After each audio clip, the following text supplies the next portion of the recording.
আজকের লাঞ্চ থালিতে আমার প্রিয় খাবারগুলি ছিল প্রথমেই সাদা ভাতের সাথে ধনেপাতা বাটা বা ভর্তা।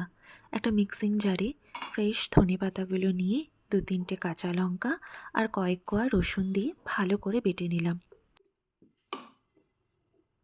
এরপর কড়াইতে সর্ষের তেল গরম করে কালো জিরে ফোড়ন দিয়ে দিলাম, সাথে দিয়ে দিলাম ধনেপাতা বাটাটা।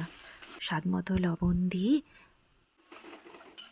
শুকনো শুকনো করে ভেজে নিলেই রেডি আমাদের ধনেপাতা বাটা বা ভর্তা। আর ছিল আমার পছন্দের বেগুন ভাজা ও পেঁয়াজ পাঁচফোড়ন দেওয়া এক বাটি মুসুর ডাল। আর সাথে ছিল আজকের স্পেশাল চিংড়ি কারি। প্রথমেই ছোটো ছোটো চিংড়িগুলোকে সর্ষের তেলে নুন হলুদ দিয়ে হালকা করে ভেজে নিয়েছি। বেশি ভাজা যাবে না কিন্তু, নয়তো এগুলো রাবারের মতো হয়ে যায়। এরপর মশলায় নিয়েছি একটা মিডিয়াম সাইজের পেঁয়াজ, 2-3টে কাঁচা লঙ্কা, একটু রসুন ও আদা। ব্যাস সব কিছু খুব ভালো করে পেস্ট বানিয়ে নিলাম। এরপর ওই একই তেলে গোটা গরম মশলা ফোড়নে দিয়ে মশলাটা দিয়ে দিলাম, সাথেই হলুদ গুঁড়ো, জিরে গুঁড়ো, লঙ্কা গুঁড়ো আর একটু গরম মশলা গুঁড়ো দিয়েছি। ব্যাস এবার ঢাকা দিয়ে দিয়ে মশলাটাকে কষিয়ে নিচ্ছি।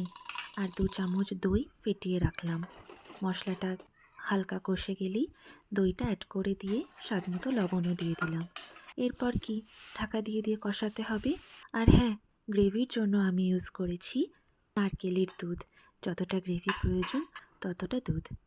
ঝোল ফুটে উঠলেই মাছগুলো অ্যাড করে আর সামান্য গরম মশলা অ্যাড করলেই রেডি। তোমরা বলো আজকে লাঞ্চ থালিটা কেমন?